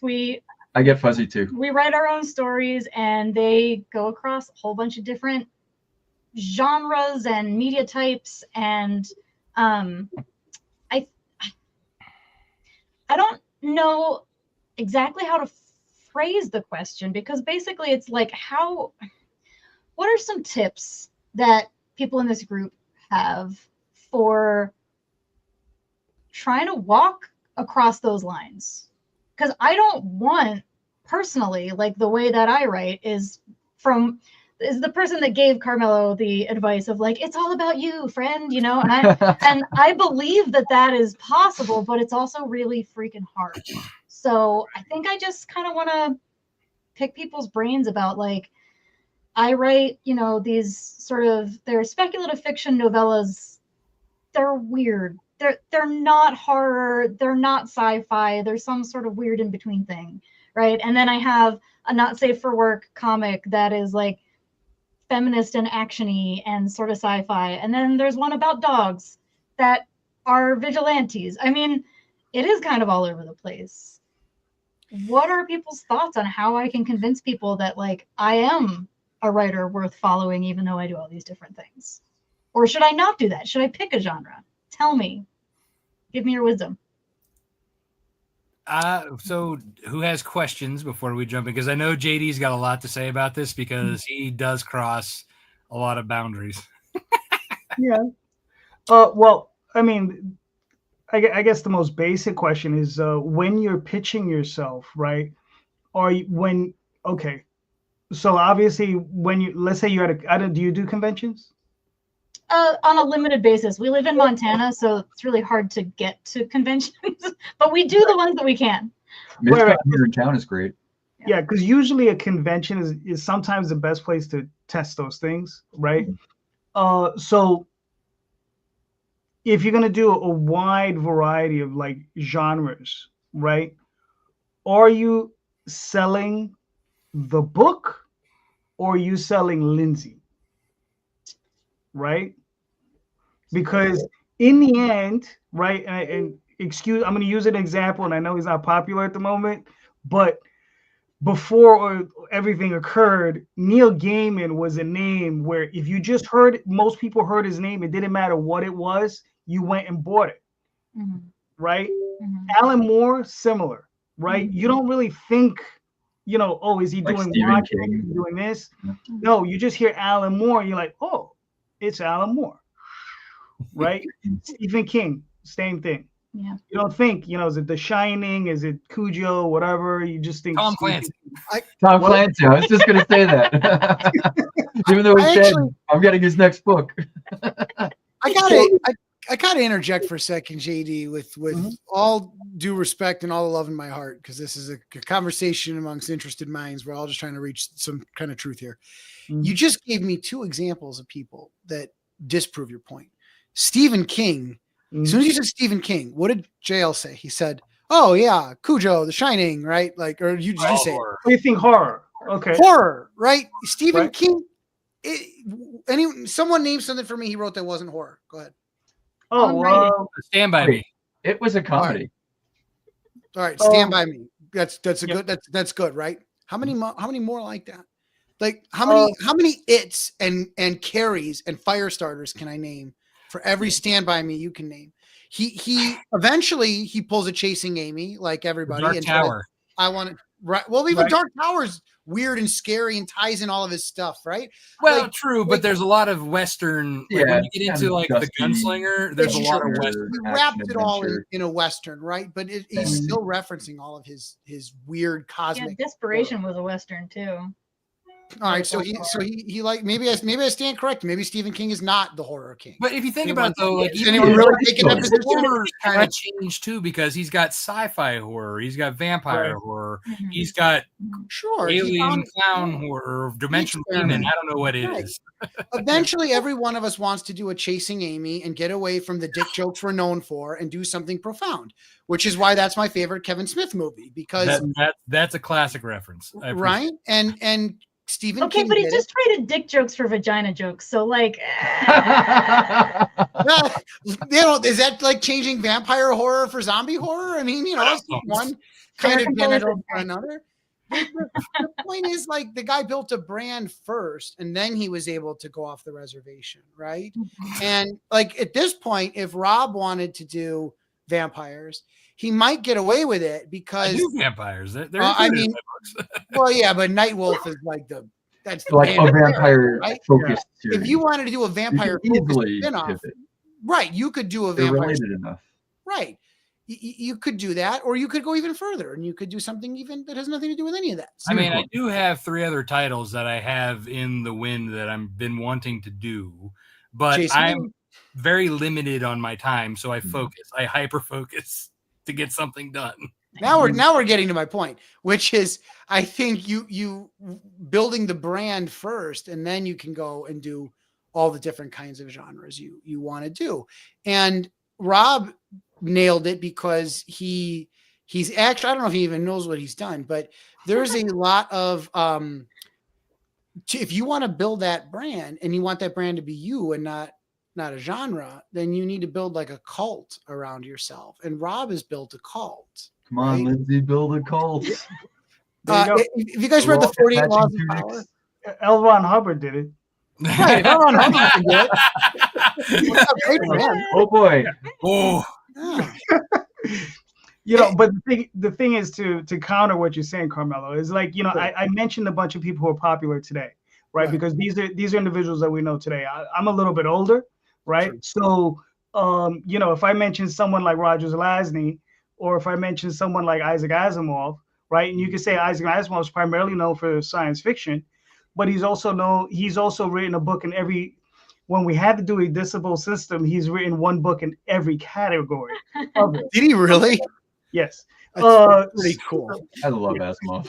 Yeah. So, I mean, so he's written varied things. He may not be as popular in some as some of the others. Same thing goes with Stephen King. You understand? But I think in the end, what we're looking for is people want to know, is Lynsey, myself, yourself, Rob, are we good writers? Are people willing to invest their time into our writing? Right. In the end. Right. Right. I mean, yeah, you can build a brand on saying, oh yeah, I'm doing horror primarily, but do you want to be pigeonholed? Because that's what happens, right? You're going to pigeonhole yourself, right? And you're going to be like, well, Arthur, artist XYZ is doing horror. Now they're doing a fantasy thing. I don't want to read fantasy from them.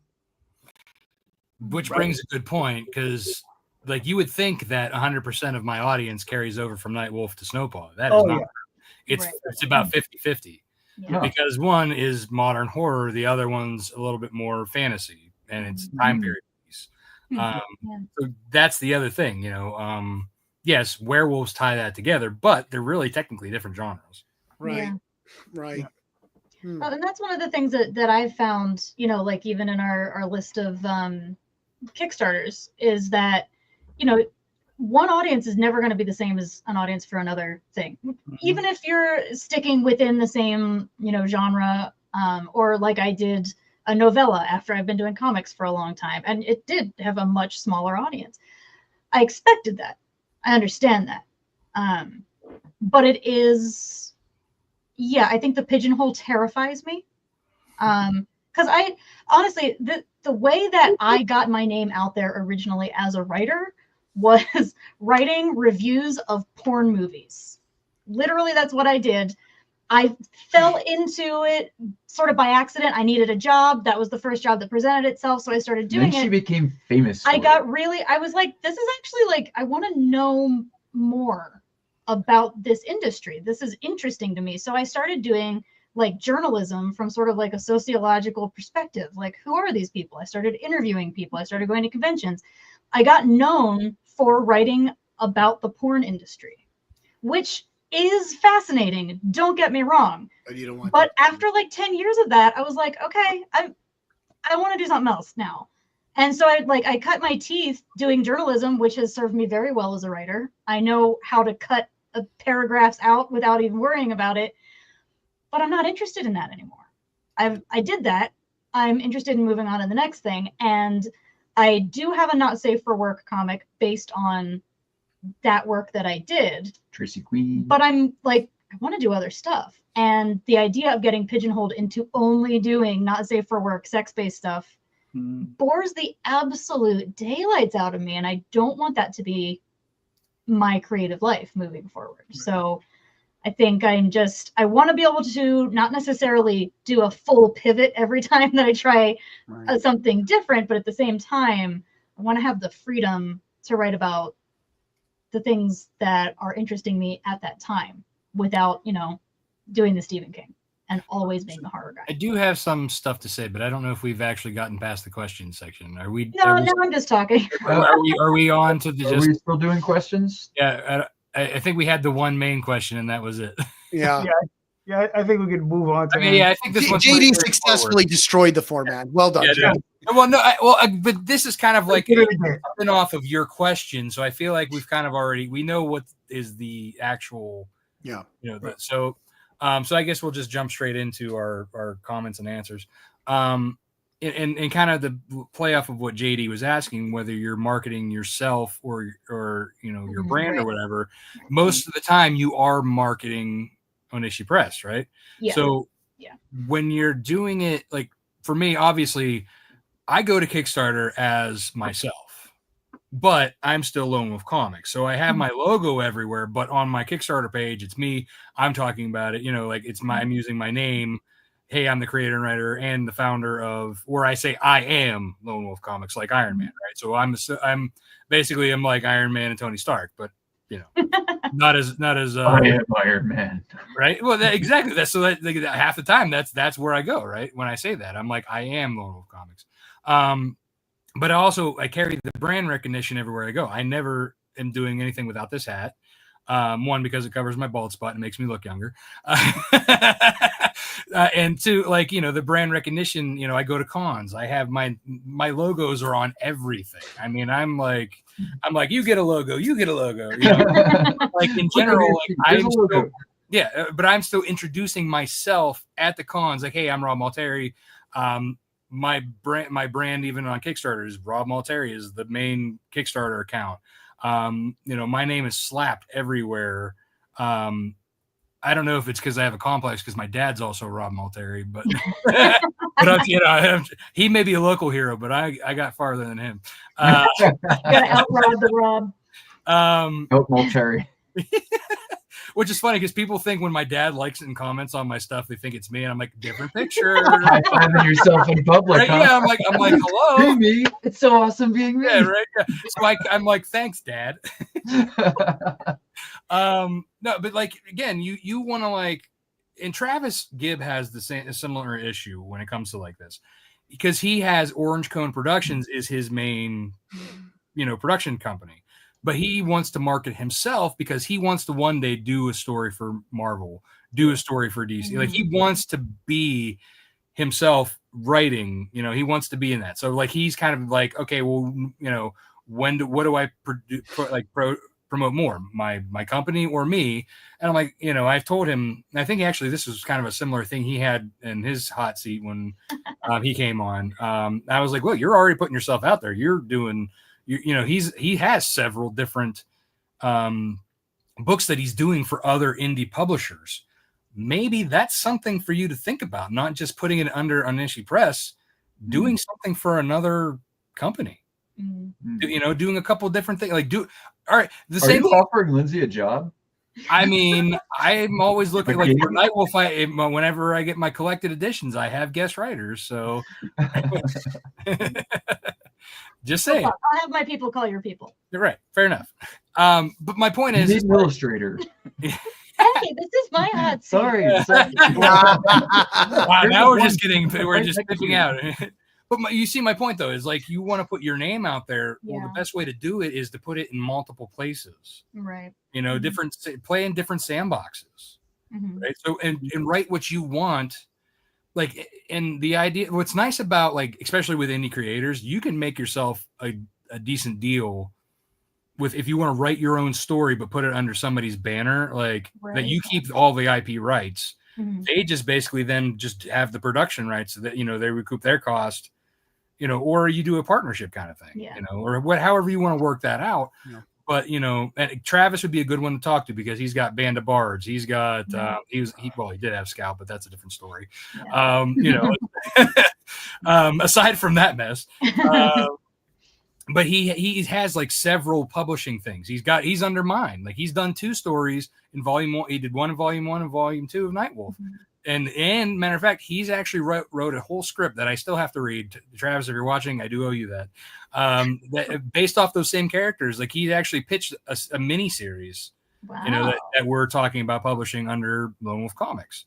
So that's, you know, getting your name out there in forefront when you're writing your stories that you want to write. Helps you to build your brand because you are not just selling your story, you are selling yourself. Okay. Well, I mean, fun. Today, right? You were working on a story for Archetypes, for, Geek Collective. Yeah. I mean, they came to me and asked though. But maybe this sounds like a lot of initiative. Yeah. Look, it's just like when you come up, you know, when you're coming. Right, everybody, if you're watching, ask Lynsey for work. But you think about it though, like if you want to do a specific story, and you think it fits well under a specific publisher like Band of Bards or Orange Cone Productions or Dreamweaver Press or whoever, right? If you think it fits under there, you're already doing all the work to go to Kickstarter with it, right? You're putting the elevator pitch together. You have all of the artwork and the pre-prep work. Just have that ready in a packet, like in just a PDF, and send it off to somebody and submit it. Be like, hey, are you interested in doing this? And then go from there. Just and you know what? Just send it to a bunch of different ones if you feel like there's multiple publishers that might be interested in it. And the first one that gives you the best offer. Yeah. Off I go. Yeah, I can do that. Build the cult of Lynsey G. For real, yeah. I'm not much of a cult leader, but I can work on it. Yeah. The only thing I can add to that is one time I sat next to a gentleman at a convention. Unfortunately, I'm blanking on his name. He was an author. He had done some comics, but he was primarily an author, and he had contributed to dozens and dozens of anthologies, and he had them spread all over his table. Yeah. Right. And these were from various presses, some very large, some very small. And he would sit there, and this guy was killing it. He was like, "Hey, you, what do you like? You like fantasy, science fiction, horror? I got it. Come here, zombie. I got all the drugs. Seriously, I got your uppers, I got your downers, I got your poppers." Yes, he was. I was like, for real. He crushed us all weekend. It was fun just watching him and the way he did it. And he was an older gentleman. I mean, like he was probably in the 70s, and he was just there selling book after book. I mean, just killing it. And I mean, and I was just like, wow. And that's where my thing comes from is like, you know, spread yourself far and wide if you can. You understand? Like I'm hyper focused as it is. You know what I'm saying? So I mean, to get to Carmelo's point, I'm the one doing the opposite of my own advice. So you know, but same. Yeah, me too. Like all of it works. You understand? But it just depends on what works for you. You know, and that's going to be the thing. Especially if you're spreading yourself all over in these different places, you might want to like try to like Rob said, get into different anthologies, get into different publishers. Yeah. You know, 'cause that'll help spread your name around. Because Yeah. just like with Jayel saying about his current campaign, his current book, right? You have a certain funnel that you're leading down, and you're not pivoting. But by going with a different publisher, they're going to be like, well, your funnel's over there, my funnel's over here. So maybe you'll discover a new path. Right. Yeah. Mm. I have one thing I'd like to add, which is, Lynsey, you if I heard the issue correctly, is similar to my own, which is how is that you want to do all of these different things and work in all these different, playing all these different sandboxes. And the more I thought about it, the more I realized there's no problem with that. You are already doing it, right? The issue is that you want to build a following doing that you want to earn a living doing that you want to, what else? Because there's nothing to stop you from writing whatever you want to write. You can do it. I'm doing it. We're doing it, right? You're already doing it. What's the actual issue, right? Is it I want to be able to write different genres and different mediums and have a big audience that follows me from one to the next? Because that's not what you said. What you said was just, I want to be able to write in all these different things. And there's nothing stopping you from doing that until we best understand whatever's missing. Then we can figure out what advice to give, because the advice right now is just do exactly what you're doing. You're already and that's what I want to do. No. whereas if you go into different publishers, though, you're going to their audience and you're collecting. Right. If that's the goal, is I want to write in all these different genres and all these different mediums as I feel like it, as it pleases me, and have an audience that follows me from one to the next. Yeah. Now that's an issue. That's where like Rob's advice answers that question, right? Yeah. That just wasn't a little bit. and that just wasn't, and JD's advice answers that question. But that wasn't what we asked, right? That's not what you asked. Yeah, I was kind of vague about it. Honestly, I didn't have that pointed of a question. I kind of wanted to hear what people had to say about the idea of writing across genres. Yeah, and I'm not criticizing the question. What all I mean to say is there actually is no problem until we add that second component. What, like if there's a if right? Yeah. What else is there you want? Is it I want to make a living on just this? I want to quit the day job and just write. And okay, then that's a separate. Now we can talk about what that is. And that's like at least a 5-step plan. Well, right. So, and I'm not saying we could answer all of these different variations today, but my point is just that and this is why we have these masterminds, right? Is because refining the question is as important as getting to the answer. And sometimes refining the question gives you the question. Yeah. Right. I think actually that's kind of where I'm at. Yeah. Yeah. So that's what I would think about. And that's what I'm going to take away from this conversation, because I've learned from your question now. And I'm going to walk away and say to myself, what is it I want that I don't already have? Because I already wrote in different genres. So until you know the other thing that you want, then we can get to it. Yeah. That's very helpful. Thank you for pointing that out. Good. Thank you. I owed you for that nice thing you said to me. So sure. Full circle. Yeah, like some of it could almost be like an imagined problem. Like maybe starting with growing our newsletter audience better is really just the missing thing. And maybe it has nothing to do with the genres, like. Yeah, maybe not.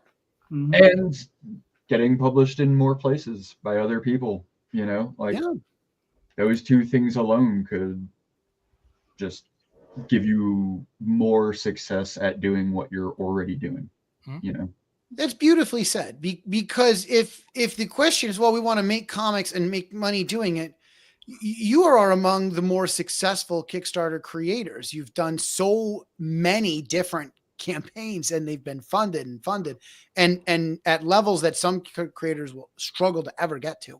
You are successful in that area. Is the question, we want to make more money doing it. We want to raise more money per campaign. If that's the only problem, paid advertising, buy more traffic, right? Like there's answers for it, which I make it sound I'm oversimplifying, But my point is just if you want to learn more about the paid advertising, watch our last episode because we went in really detail about that. yeah. And if you want to learn more about the cat, he has his own Instagram. It's Chalathor the cat on Instagram. Following underscores right or, now. So it's CHALITHOR It's a very underscore the underscore cat. Chalathor. Done. We had a question in chat. Someone, I think it was Peter, was asking. Yeah, Peter asked a question. Fantastic. The cat's name is Chalathor. Yeah. We call him Chal for short. So, Chal. Lynsey, did this help?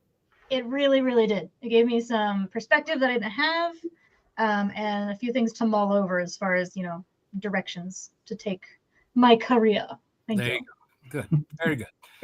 Well, everybody, I think we have ourselves a show. Unless anybody else has anything for Lynsey before we move on, or shall we? No. Okay. So let's go around and Lynsey.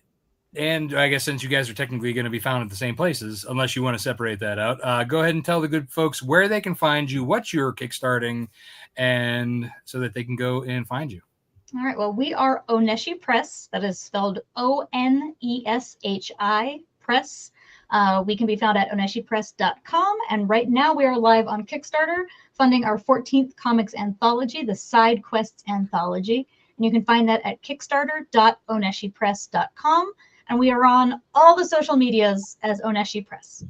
You can also find us at home working in front of our computer pretty much from when we wake up to when we go to sleep every day. True. Or stopping to feed the cats. Carmelo, can you tell the good people where they can find you and what you're kickstarting, sir? Certainly. Right now, my newest film, Name the Demon, is streaming on Amazon and on Tubi, and that's what we're kickstarting, the physical media release, and it ends tomorrow. So if anyone likes owning physical media like I do, we're doing the Blu-ray and the VHS. It was a stretch goal we unlocked. Apparently people want that again. Interesting. So Name the Demon live on Kickstarter now, ends tomorrow. Wow. We're funded. We're on some stretch goals, but I sure would love it if you pick up a copy. And if you're not a physical media person, stream it, on your streaming platform of choice.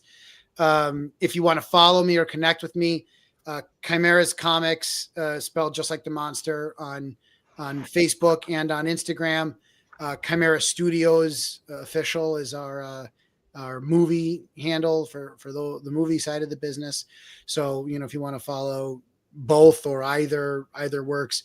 And, if you're really cool, you can just send me a friend request on Facebook or follow me personally, Carmelo Chimera. I'll accept it as long as you're not a total creep or trying to get me into an MLM scheme. So that would be great. Cool. Hold on, I just wanted to pull this up for Side Quest, just to show everybody off. So, of course, there you go. So yeah, yes, 9 days. 9 days. Go get it. And as a hint to anyone that's watching, there's bloopers at the end of the video. It's worth it. Short video. And we're dressed up as elves. Oh yeah, that's too. It's a good time. Oh, that's fun. Special effects, green screen, everything. All right, cool. Rob, why don't you let everybody know where they can find you and your work? Yeah, before I do, why don't I make the announcement that we'll be taking a short hiatus. Yes. So we do every other Tuesday. We are taking a hiatus for the holidays. We will be back at your regular scheduled program at Tuesday, January 14th at 9 p.m. With another great set of creators. You can find me, Rob Multari, at Lone Wolf Comics on Facebook, Twitter, Instagram, TikTok, whatever, Blue Sky, all the new ones, Hive, that have just recently cropped up. But you can find me personally at only Facebook, at Rob Multari, Facebook, Twitter, Instagram, because that's way too many for me to do.